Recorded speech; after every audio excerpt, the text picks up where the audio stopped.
You made the right choice. Hi everyone, and welcome to the second installation of the Rubicon in development video.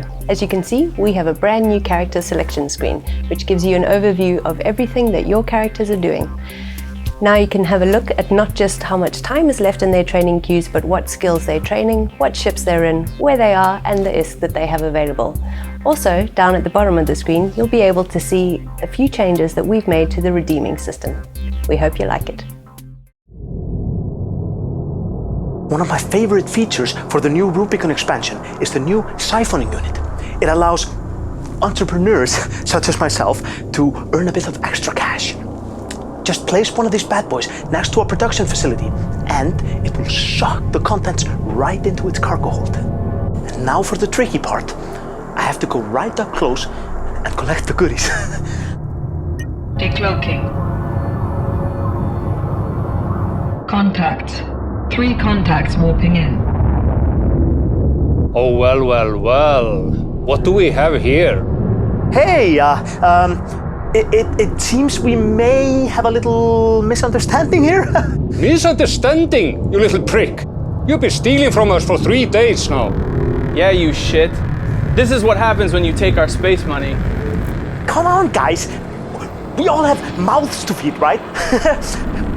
What if I let you suck on my new rapid heavy missile launcher? You feel this? I'm for real. Unable to warp. Warp disruption sphere has been detected. Faster. Why is jamming not working? The Marauders are in bastion mode, making them immune to jamming.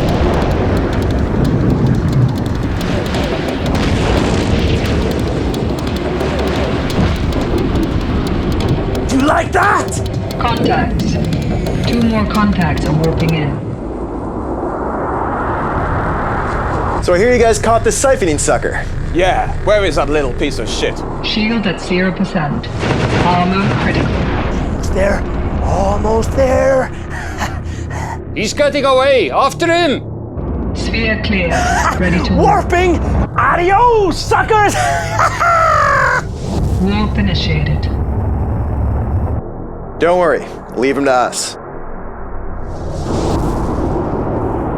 Thanks to improvements in warp technology in Rubicon, smaller, more nimble ships will now accelerate to their top warp speed a whole lot faster, which means that although that battleship left warp before we did, we're going to arrive first.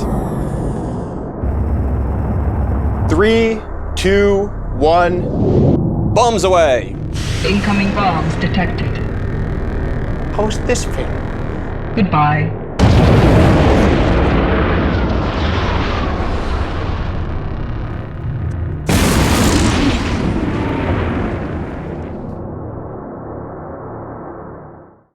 So new with Rubicon, ghost sites are going to be a new type of combat anomaly that appear in high sec all the way down to wormholes. They'll be on the system scanner and the sensor overlay, so there's no need to probe them down.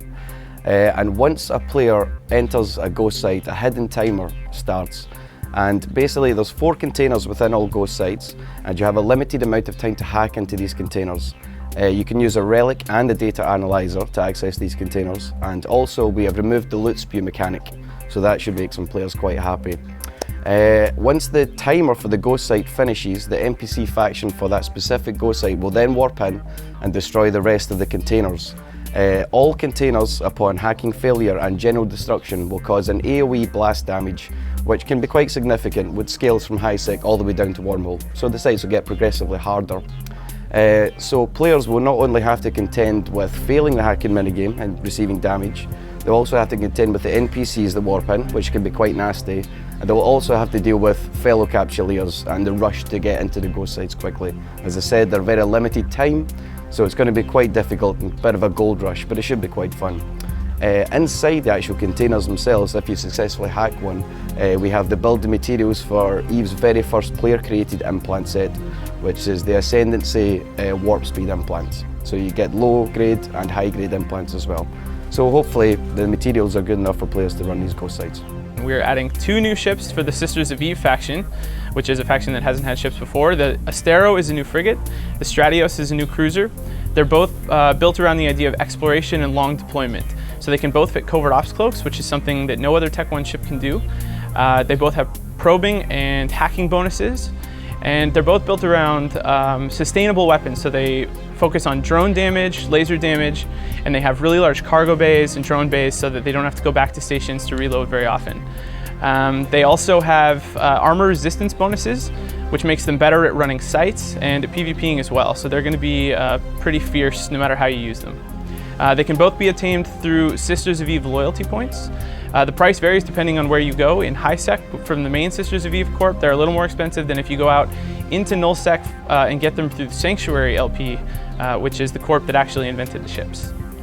We're making big changes to Marauders in Rubicon. It's a Tech 2 battleship that we want it to be a lot stronger, and to make it stronger we're giving it a completely new module called the Bastion module that can only be fit on Marauders, and once active it makes it so the ship can't move, but instead you get double the tank, you get much added range, and you're immune to all kinds of E-War.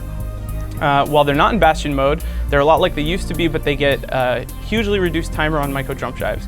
So you can actually fly around the field really quickly using micro jump drives and then go into this Bastion lockdown mode when they want to fight.